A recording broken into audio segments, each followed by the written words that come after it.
Social media's influence extends beyond the digital realm, affecting how we interact in real life. A constant phone use can hinder our ability to be present and engage in meaningful conversations during dates.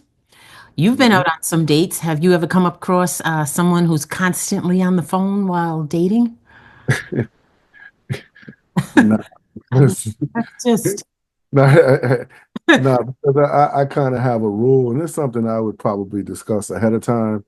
Like, look, before we go on a date, understand that, you know, let's put the phones away, and unless there's really like an emergency, where perhaps she has children, especially young children, where she had to get a babysitter, or, of course you want to be able to monitor that.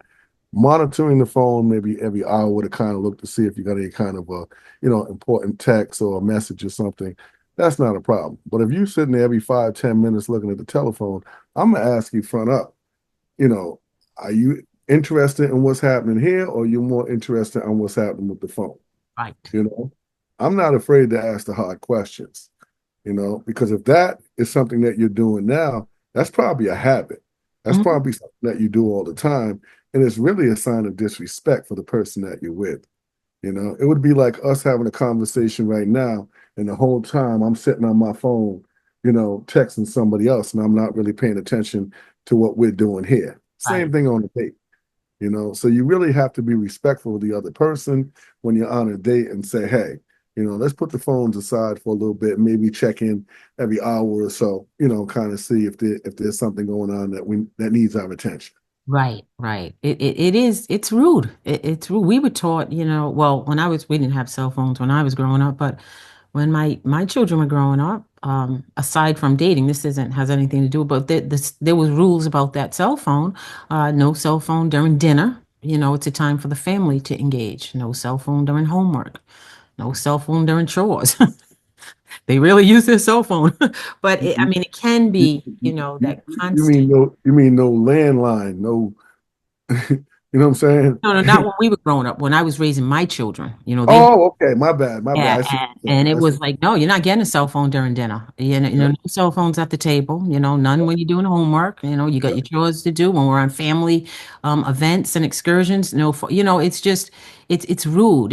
You got to engage in the moment. That's just social etiquette.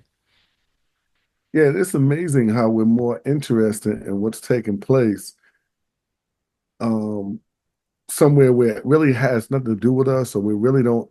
It's really not part of our world, and Hmm. we're more interested in what's going on in other people's lives. In other words, we're living vicariously through other people rather Right. than living our lives ourselves. Exactly.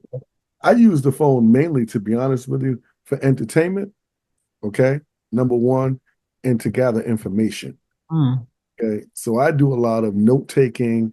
I do a lot of curating and looking for different types of content, uh, thinking about ways that I can improve my business, communicating with business prospects or perhaps clients. So I use my phone for a different reason. It's not just to sit up here and go through Instagram all day and look at, the latest honey that's on Instagram. Right. So it's a little different, I guess, because I'm older too, so I use it a little bit differently. But Hmm. because I don't have the time to really look at it in a way where it's just all for entertainment, Right. I don't have the time to do that.